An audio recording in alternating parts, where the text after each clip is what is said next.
Cessez d'envier la vie des autres. Certains sont bien à l'extérieur, pourtant à l'intérieur, ils souffrent. Certains souffrent à l'extérieur, pourtant à l'intérieur, ils sont bien. Contentez-vous de ce que vous avez. L'histoire d'aujourd'hui m'a été racontée par une abonnée. Je vais vous demander d'écouter attentivement, s'il vous plaît. Sachez qu'on poste 10 histoires tous les jours sur YouTube à 12h00. La page, c'est DMG TV. Donc, allez sur YouTube, tapez DMG TV, vous allez voir 10 histoires tous les jours sur YouTube à partir de 12h. Donc, voilà. On va écouter l'histoire, s'il vous plaît. Laissez des commentaires, likez, commentez, partagez. Parce que ce qu'on fait, c'est pour sensibiliser. Voilà. Écoutons l'histoire.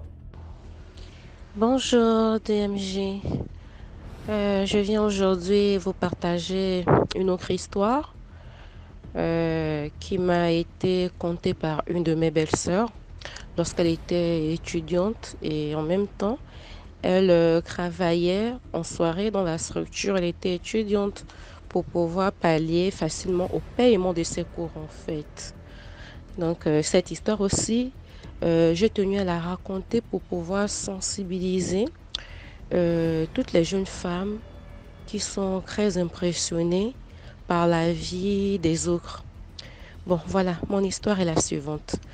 Pendant que ma belle-sœur était étudiante dans une école privée de la place, ici, elle avait dans sa salle de classe une jeune dame aussi comme elle, qui était plutôt aisée financièrement et matériellement. Elle avait un véhicule et chaque fois qu'elle venait au cours, lorsqu'elle ouvrait son porte-monnaie, ma belle-sœur dit qu'il y avait toujours, vous voyez, les billets étaient listés dans son porte-monnaie. Donc du genre, ça donne envie. Quand elle arrivait à l'école, c'était la maman bonheur de, évidemment, toute l'école, de tous ceux qui faisaient partie de sa classe. Elle offrait à boire, elle offrait à manger. En fait, bref, financièrement, ça se voyait qu'elle était épanouie. Elle était mariée de surcroît. Donc, ça se voyait que son mari prenait, son époux prenait vraiment grand soin d'elle. Et puis, c'est comme ça, de fil en aiguille, elle s'est attachée à ma belle-sœur. Et lorsqu'elle s'attache à ma belle-sœur, Lago vient, voilà, ma belle-sœur habite, la fille aisée en question. Elle vient, voilà, ma belle-sœur habite dans une chambre avec le strict nécessaire, un lit, une télévision. Mais ma belle-sœur étonnée d'un fait, c'est que lorsque cette fille arrivait souvent chez elle, elle dormait d'une manière non pas possible. Elle dormait même le sol, hein. Elle laissait le lit s'allonger au sol, elle dort. Elle dit à ma belle-sœur, s'il te plaît, ne me dérange pas, elle dort. Et quand elle se réveille, ma belle-sœur dit, oh, c'est comment? À la maison, là-bas, il y a quoi, gay? Les enfants et nos maris te fatiguent. Elle dit à ma belle-sœur, laisse, tu ne peux pas comprendre. Et un jour, elle dit à ma belle-sœur, après les cours, je t'invite au resto. Ma belle-sœur dit, ok, pas de souci. Elle part au resto, un grand resto de la place toujours. Comme elle a des moyens, donc c'est les grands endroits qu'elle fréquente, des endroits huppés de la capitale.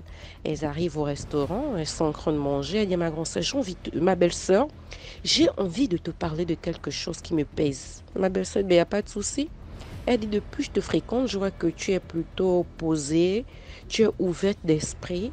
Et j'ai cette envie de me confier à toi. Ma belle-sœur dit, ben, je suis toute oui, vas-y. De quoi il est question?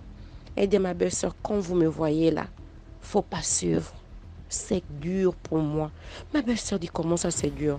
Tu es mariée, ton mari a du pognon, il te fait des grands cadeaux, tu voyages lorsque ce sont des vacances avec ton époux et tes enfants, tu as des domestiques. Qu'est-ce qui est dur?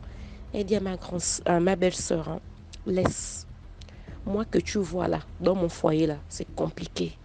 C'est compliqué comment ma chérie. Mon mari que vous voyez là, quand on dort la nuit, hein, quand il dort la nuit là, DMG, le bon monsieur, vers les 2h, 3h du matin là, il bombarde sa diarrhée.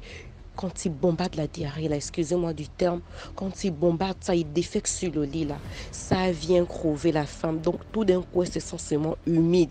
Quand elle ouvre les yeux, elle est mouillée par l'eau. Hein? Tu vois, l'eau qui vient des déchets de son épaule là. Donc le bon monsieur, quand c'est comme ça, elle dit quand il finit de faire son, quand la femme se réveille là, elle le voit, il se lève tout doucement pour lui, il part à la douche, à la salle de bain, il va se nettoyer. Et le lendemain, les gras là, on ne les lave pas, on les fout à la poubelle. Elle ne doit pas les laver. Les gras, on les fout à la poubelle. Et ce qui fait que chaque semaine, son mari achète de l'eau, des gras. Elle a demandé au mari qu'est-ce qui se passe. Ce qu'il trouve a dit, c'est qu'il est somnambule. Mais son somnambulisme, là, à une certaine période apparemment. Et dans son somnambulisme, là, ah, je vais me blesser ici. Voilà, dans ces choses qu'il fait endormi, là, donc c'est déféquer sur le lit. Et puis voilà, quand il défèque, ça part toucher son épouse. Mais quand il finit de faire ça pour se faire pardonner, il paye des voyages à sa femme. Et quand il va en voyage, il ne fait pas ça, hein. Quand il va en voyage, il n'est plus somnambule. Quand il va en voyage, il ne fait pas ça. Ou bien dans les grands hôtels de la place, des week-ends, là, il s'est fait pardonner. Et le truc, c'est que chez lui, il n'y a pas de visiteurs. Leur chambre est isolée. En fait, dans le couloir, il y a la chambre des enfants, les deux chambres des enfants, la chambre de la domestique. Et leur chambre est tout au fond du couloir. La domestique n'a pas le droit d'y entrer. Il n'y a que lui et sa femme qui ont accès. Les visiteurs, genre, tu viens séjourner chez eux. Ils ont un studio à l'extérieur. Les visiteurs restent à l'extérieur et les visiteurs ne mettent pas du temps. À cause de quoi? À cause de tout cela. Et au fait encore, les parents de la fille ne veulent rien entendre. Quand la fille dit je ne veux plus de ce foyer, je suis fatiguée. Les parents s'arrachent les cheveux d'MG, ils insultent la fille, la maman la chasse. Excuse-moi, tu ne vas pas revenir chez moi. Je ne veux pas tolérer ça. Tu es déjà marié, tu as tout. C'est un homme qui nous soutient financièrement. Il nous donne tout ce qu'on veut. Comment tu peux quitter le foyer? Donc, elle est entre le marteau et l'enclume. Elle a la corde au cou à cause de ses parents. Elle doit supporter un mari qui passe autant à déféquer sur le lit. Et après, voilà quoi. Elle doit nettoyer, tu vois, quand il finit de faire tout ça, parce qu'elle doit nettoyer la chambre, les odeurs. Donc, elle dit, c'est comme ça, c'est ça, sa vie, c'est ça. C'est se lever les 4 heures du matin. Elle peut subir ça pendant 2 bonnes semaines. Elle se réveille tous les jours à 4 heures pour nettoyer la merde de son mari. Elle a dit à ma belle-sœur, le prix de tout ce que tu me vois avec ça là, voiture, beaucoup d'argent, je voyage. En fait, j'ai des choses de luxe. C'est ça.